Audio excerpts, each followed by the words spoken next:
Price lord. ನಿಮ್ಮೆಲ್ಲರಿಗೂ ವಂದನೆಗಳು. ಮುಂಜಾನೆ ಪ್ರಾರ್ಥನೆ ಕಾರ್ಯಕ್ರಮಕ್ಕೆ ನಿಮ್ಮೆಲ್ಲರನ್ನ ಆಹ್ವಾನಿಸ್ತಾ ಇದ್ದೇನೆ. ಆರಾಮಿದ್ದೀರಾ? ಚೆನ್ನಾಗಿದ್ದೀರಾ? ನೀವೆಲ್ಲರೂ ಕೂಡ ಈ ದಿನದ ವಾಕ್ಯಕ್ಕಾಗಿ ಎದುರು ನೋಡ್ತಾ ಇದ್ದೀರಾ ಅಂತೇಳಿ ನಂಬುತ್ತೇನೆ. ನಿಮ್ಮೆಲ್ಲರಿಗೋಸ್ಕರ ಪ್ರತಿ ದಿನ ನಮ್ಮ ಅನುದಿನದ ಪ್ರಾರ್ಥನೆಗಳಲ್ಲಿ ನಿಮ್ಮನ್ನು ನೆನೆಸಿಕೊಳ್ತಾ ಇದ್ದೀವಿ. ದೇವರು ನಿಮ್ಮನ್ನು ಆಶೀರ್ವಾದ ಮಾಡಲಿ. ಈ ಉದಯ ಕಾಲದಲ್ಲಿ ನಾನು ನಿಮ್ಮೆಲ್ಲರಿಗೆ 3 ವಿಷಯಗಳನ್ನು ತಿಳಿಸಬೇಕಂತೇಳಿ ಅಂದುಕೊಂಡಿದ್ದೇನೆ.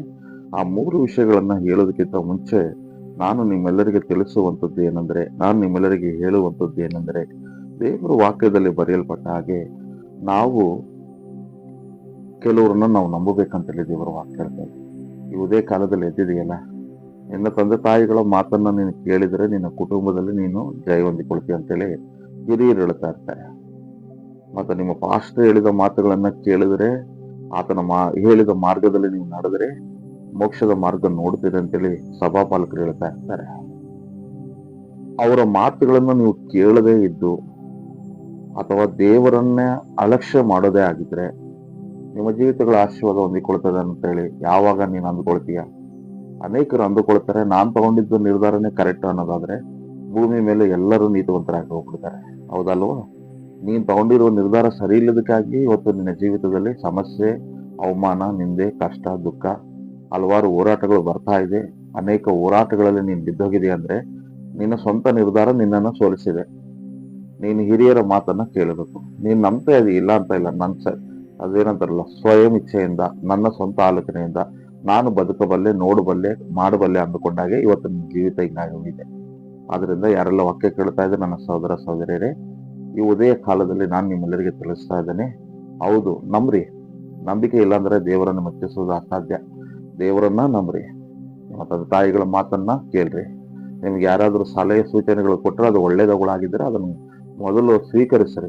ನೀವು ಕೋಪಗೊಳ್ಬೇಡ್ರಿ, ಅಸೂಯೆ ಪಡಬೇಡ್ರಿ ಅಂತೇಳಿ ಪ್ರೀತಿಯಿಂದ ನಾನು ಬೇಡಿಕೊಳ್ತೇನೆ. ಇವತ್ತಿನ ವಾಕ್ಯದಲ್ಲಿ ದೇವರ ವಾಕ್ಯ ಹೇಳ್ತಾ ಇದೆ. ರೋಮಾಪುರ ಬರೆದಂತ ಪತ್ರಿಕೆ 10ನೇ ಅಧ್ಯಾಯ 11ನೇ ವಚನ, 12, 13 ವಚನಗಳಲ್ಲಿ 3 ಅಂಶಗಳನ್ನ ನಾನು ನಿಮಗೆ ತಿಳಿಸ್ತಾ ಇದ್ದೇನೆ. ಉದಯ ಕಾಲದಲ್ಲಿ ಆತನ ಮೇಲೆ ನಂಬಿಕೆ ಇಡುವ ಯಾವನಾದರೂ ಆಶಾಭಂಗ ಪಡುವುದಿಲ್ಲವೆಂದು ಶಾಸ್ತ್ರವು ಹೇಳುತ್ತಾ ಇದೆ ಅಷ್ಟೇ ಅಂತೇಳಿ ದೇವರ ವಾಕ್ಯ ಹೇಳ್ತಾ ಇದೆ. 11ನೇ ವಚನದಲ್ಲಿ ಹೇಳ್ತಾನೆ, ಯಾವನಾದರೂ ಆತನ ಮೇಲೆ ನಂಬಿಕೆ ಇಡುವುದಾದರೆ ಆಶಾಭಂಗ ಪಡುವುದಿಲ್ಲ ಅಂತೆ. ಆಶಾಭಂಗ ಅಂದ್ರೆ ಏನು? ನಿರಾಶೆಗೊಳ್ಳೋದಿಲ್ಲ ಅಂತ ಹೇಳ್ತದೆ. ನೀನು ಅನೇಕರು ನಂಬಿದೆಯಾ, ಸೋತೋಗಿದೆಯಾ? ಇವತ್ತು ಅನೇಕರನ್ನ ನೀನು ನಂಬ್ತಾ ಇದೆಯಾ, ವಿಶ್ವಾಸ ಇಡ್ತಾ ಇದೆಯಾ ಅಂತೇಳಿ ನನಗೆ ಗೊತ್ತುಂಟು. ಅದರಲ್ಲಿ ನೀನು ಸೋತೋಗಿರ್ಬೋದು, ಅದರಲ್ಲಿ ನೀನು ದುಃಖ ಪಡ್ತಾ ಇರ್ಬೋದು. ಈ ಉದಯ ಕಾಲದಲ್ಲಿ ದೇವರು ಹೇಳ್ತಾರೆ, ನೀನು ಆಶಾಭಂಗ ಪಡುವುದಿಲ್ಲ ನನ್ನ ಮೇಲೆ ನಂಬಿಕೆ ಇಡುವುದಾದರೆ ಅಂತೇಳಿ. ದೇವರ ಮೇಲೆ ಒಂದ್ಸಾರಿ ನಂಬಿಕೆ ಇಟ್ಟು ನೋಡು, ವಿಶ್ವಾಸ ಇಟ್ಟು ನೋಡು. ಮನುಷ್ಯರು ನಂಬಿ ಸೋತೋಗಿದೇನು? ಯಾರ ಮಾತು ಕೇಳದಾದ್ರೆ ಎದ್ದೂನು ಸೋತೋಗಿದೆಯೇನು? ದೇವರನ್ನು ನಂಬಿದವರು ಯಾವತ್ತೂ ಆಶಾಭಂಗ ಪಡುವುದಿಲ್ಲ. ನನ್ನ ದೇವರು ಸ್ವಲ್ಪ ತಾಳ್ಮೆಯಿಂದ ನಿಧಾನವಾಗಿ ಅತ್ಯುತ್ತಮವಾದ ಆಶೀರ್ವಾದಗಳನ್ನ ಕೊಡ್ತಾನೆ.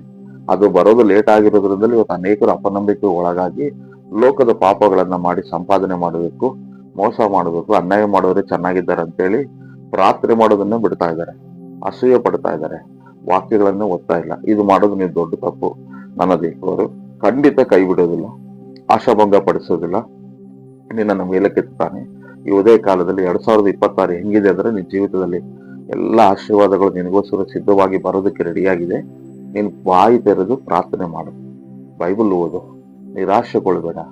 ನೀನು ಗೆಲ್ಲುವ ತನಕ ಒಂದು ವಿಶ್ವಾಸದಿಂದ ಪ್ರಾರ್ಥನೆ ಮಾಡುವವರು ನೀನಾಗಿರು. 12ನೇ ವಚನದಲ್ಲಿ ಹೇಳ್ತಾನೆ ದೇವರು, ಈ ವಿಷಯದಲ್ಲಿ ಯೋಧನಿಗೂ ಗ್ರೀಕನಿಗೂ ಹೆಚ್ಚು ಕಡಿಮೆ ಏನೂ ಇಲ್ಲ, ಎಲ್ಲರಿಗೂ ಒಬ್ಬನೇ ಕರ್ತನು.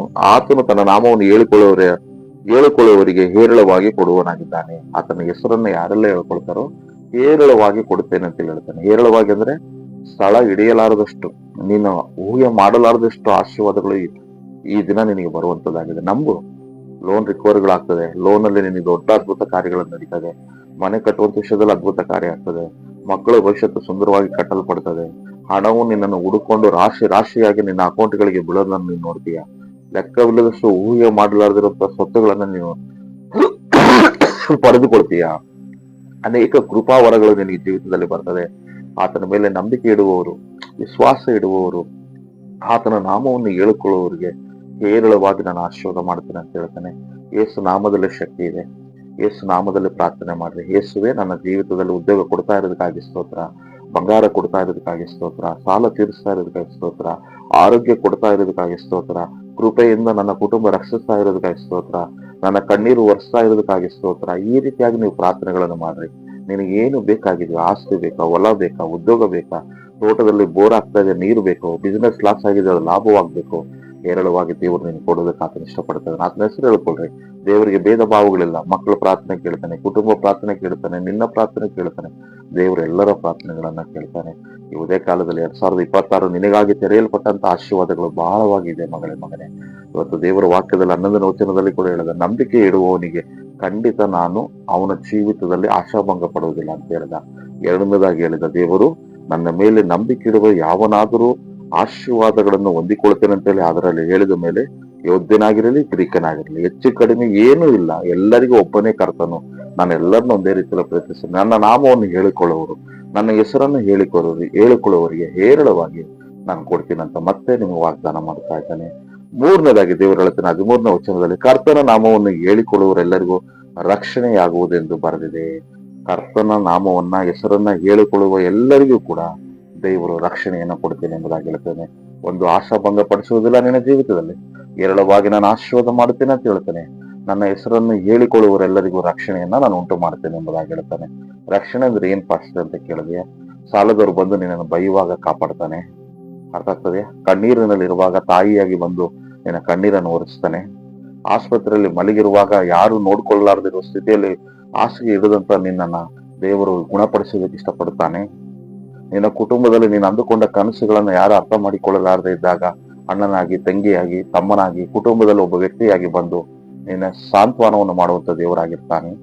ನಿನ್ನ ಜೊತೆಯಲ್ಲಿದ್ದು ನಿನ್ನ ಶತ್ರುಗಳ ಮುಂದೆ ಕಾಪಾಡುವಾತನಾಗಿದ್ದಾನೆ. ನಿನಗಾಗುವ ಆಕ್ಸಿಡೆಂಟ್ಗಳು, ನಿನಗಾಗುವಂತ ಪ್ರಯಾಣದಲ್ಲಿ ಆಗುವಂತ ಸಮಸ್ಯೆಗಳಿಂದ ದೇವರು ತಪ್ಪಿಸಿ ಕಾಪಾಡಿ ಸುರಕ್ಷಿತವಾಗಿ ಹೋಗಿ ಬರುವುದಕ್ಕೆ ಮನೆಗೆ ಸಹಾಯ ಮಾಡುತ್ತಾನೆ. ನೀನು ಮಾಡುವಂತ ಕೆಲಸ ಫ್ಯಾಕ್ಟರಿಗಳಲ್ಲಿ ರಕ್ಷಿಸುವ ಆತನಾಗಿದ್ದಾನೆ. ನೀನು ಜೀವಿತದಲ್ಲಿ ಬಿಸಿನೆಸ್ಗಳು ಲಾಸ್ ಆಗಿ ಅಳ್ತಾ ಇರುವಾಗ ಮುಳುಗಿ ಹೋಗದಂತೆ ನಿನ್ನ ಕೈ ಹಿಡಿದು ಮತ್ತೆ ಮೇಲೆ ಕೆತ್ತುತ್ತಾನೆ. ಅನೇಕ ಆಶೀರ್ವಾದಗಳನ್ನು ನೀವು ಮಾಡುತ್ತಾನೆ. ತಾಳ್ಮೆಯಿಂದ ಎದುರು ನೋಡು. ಮನುಷ್ಯರ ಮೇಲೆ ಆಧಾರಗೊಳ್ಳಬೇಡ. ವಿಶ್ವಾಸದಿಂದ ಪ್ರಾರ್ಥನೆ ಮಾಡು. ನಾನಂತೂ ನಂಬುತ್ತೇನೆ ನಿನ್ ಜೀವಿತ ಬದಲಾಗ್ತದೆ ಎಂಬುದಾಗಿ. ನಾನು ನಂಬ್ತಾ ಇದ್ದೇನೆ. ನಿಮಗೋಸ್ಕರ ನಾನು ಕೂಡ ಪ್ರಾರ್ಥಿಸ್ತಾ ಇದ್ದೇನೆ. ವಿಶ್ವಾಸದಿಂದ ಲೋಕವನ್ನು ನೋಡದೆ ದೇವರ ಮೇಲೆ ಆಧಾರಗೊಂಡು ದೇವರನ್ನು ನಂಬ್ರಿ. ನೀತಿ ಬೋಧನೆಗಳನ್ನ ವಿಶ್ವಾಸ ಇಡ್ರಿ. ಪರಿಶುದ್ಧರನ್ನ ಯಾವತ್ತೂ ಕೈ ಬಿಡೋದಿಲ್ಲ. ಪ್ರಾರ್ಥನೆ ಪರರನ್ನ ಯಾವತ್ತೂ ಕೈ ಬಿಡೋದಿಲ್ಲ. ವಾಕ್ಯವನ್ನು ಕೇಳುವವರನ್ನ ಯಾವತ್ತೂ ಕೈ ಬಿಡೋದಿಲ್ಲ. ಅದರ ಪ್ರಕಾರ ಯೇಸುವಿನ ಮಾರ್ಗದಲ್ಲಿ ನಡೆಯುವವರಿಗೆ ಎಲ್ಲ ಆಶೀರ್ವಾದಗಳು ನಿನಗೋಸ್ಕರ ಕಾದಿದೆ. ಚಿಂತೆ ಮಾಡಬೇಡ. ಹಬ್ಬ ಬೆಳಿಗ್ಗೆ ಎದ್ದೇಳ್ತು ರಾತ್ರಿ ತನಕ ಹೆಂಗೆ ನನ್ನ ಜೀವನ, ನನ್ನ ಮಕ್ಕಳ ಜೀವನ, ನನ್ನ ಕುಟುಂಬ ಅಂತೇಳಿ ಭಯಪಡಬೇಡ. ನಿಜವಾಗ್ಲೂ ಎಲ್ಲರ ಕಣ್ಣೀರ ಒರೆಸೋದಕ್ಕೆ ರೆಡಿಯಾಗಿದ್ದಾನೆ ದೇವರು. ನಿನ್ನನ್ನು ಕರೆದಾತನು, ನಿನ್ನನ್ನು ಬಹಳವಾಗಿ ಪ್ರೀತಿಸ್ತಾ ಇದ್ದಾನೆ. ಮಗನೇ ಧೈರ್ಯವಾಗಿರು. ದೇವರು ನಿನ್ನ ಕುಟುಂಬದಲ್ಲಿ ಕಾರ್ಯ ಮಾಡಲಿ. ಪ್ರಾರ್ಥನೆ ಮಾಡೋಣ. ಭೂಮಿ ಆಕಾಶಗಳು ಉಂಟು ಮಾಡಿದ ದೇವರೇ, ಯಾರೆಲ್ಲ ಪ್ರಾರ್ಥಿಸ್ತಾರೆ ಇವತ್ತು ಶುಭವೂ ಕೃಪೆಯೂ ಆಶೀರ್ವಾದಗಳು ಬರಲಿ. ಅವರ ನಂಬಿಕೆಗೆ ತಕ್ಕ ಉತ್ತರಗಳನ್ನು ಕೊಡು. ಆಶ್ಚರ್ಯವಾದ ಕಾರ್ಯಗಳನ್ನು ಮಾಡು. ಯೇಸು ನಾಮದಲ್ಲಿ ಹೇರಳವಾಗಿ ಅವರಿಗೆ ಆಶೀರ್ವಾದಗಳು ಬೇಕು ಅನ್ನೋದಾದ್ರೆ ಆಶೀರ್ವಾದಗಳನ್ನು ಕೊಡು. ಅವರ ಆಶಾಭಂಗ ಪಡದಂತೆ ಎಲ್ಲದರಲ್ಲಿ ಅತ್ಯಧಿಕವಾದ ಬಹುಮಾನಗಳನ್ನ ಕೊಡು. ದೇವರ ಅವರ ಕುಟುಂಬದಲ್ಲಿ ರಕ್ಷಣೆ ಕೊಡು. ಮನೆಯಲ್ಲಿ ರಕ್ಷಣೆ ಕೊಡು. ಅವರು ಯಾರು ಕೂಡ ಆತ್ಮವನ್ನು ನೊಂದುಕೊಂಡು ಮರಣವನ್ನು ಸಾಯ್ಬೇಕಂತ ಅಂದುಕೊಳ್ಳುವಂತ ಜನರು ಯಾರಾದ್ರೂ ಇದ್ರೆ ಇವತ್ತು ಈ ವಿಡಿಯೋ ನೋಡುವವರು ಅವರು ನಿತ್ಯ ಜೀವ ಹೊಂದಿಕೊಳ್ಳುವ ಹಾಗೆ, ಅವರ ಜೀವಿತದಲ್ಲಿ ಕರ್ತನ ಮರಣವನ್ನ ತೀರ್ಮಾನ ತೆಗೆದುಕೊಂಡಂತವ್ರು ಸೂಸೈಡ್ ಮಾಡ್ಕೊಳ್ಬೇಕನ್ನುವಂತ ವ್ಯಕ್ತಿಗಳು ದೇವರ ಅಲ್ಲಿಂದ ಹೊರಗಡೆ ಎಬ್ಬಿಸುವಂತೇಳಿ ನಾನು ಪ್ರಾರ್ಥಿಸ್ತೇನೆ. ಅವರ ಸಮಸ್ಯೆ ಏನಾಗಿರಲಿ ಬಿಡುಗಡೆ ಮಾಡಂತ ಪ್ರಾರ್ಥಿಸ್ತೇನೆ. ಅನೇಕರ ಕುಟುಂಬದಲ್ಲಿ ಜಗಳ, ಅಶಾಂತಿ, ಗಂಡ ಹೆಂಡತಿ, ಅತ್ತೆ, ಕುಟುಂಬದಲ್ಲಿ ಅನೇಕ ಸಮಸ್ಯೆ ಹೋರಾಟಗಳಿಂದ ನೆಮ್ಮದಿ ಇಲ್ಲದಂತವ್ರು ಇದ್ದಾರೆ. ಕರ್ತನೆ, ನಿನ್ನ ಆತ್ಮ ಅಲ್ಲಿ ಕಾರ್ಯ ಮಾಡಲಿ, ಆಶ್ಚರ್ಯವಾದ ಕಾರ್ಯ ಮಾಡಲಿ. ಯೇಸು ನಾಮದಲ್ಲಿ ದೇವರೇ ಅಲ್ಲೊಂದು ಅದ್ಭುತ ಮಾಡಂತ ಪ್ರಾರ್ಥಿಸ್ತೇನೆ. ಯಾರೆಲ್ಲ ಇವತ್ತು ವಾಕ್ಯ ಕೇಳ್ತಾ ಇದಾರೋ ಅವ್ರ ಜೀವಿತದಲ್ಲಿ ಹೊಸ ಬೆಳಕು ಕೊಡ್ತಂದೆ. Amen, amen. God bless you. ದೇವರು ನಿಮ್ಮನ್ನು ಆಶೀರ್ವಾದ ಮಾಡಲಿ. ಆಮೇನ್.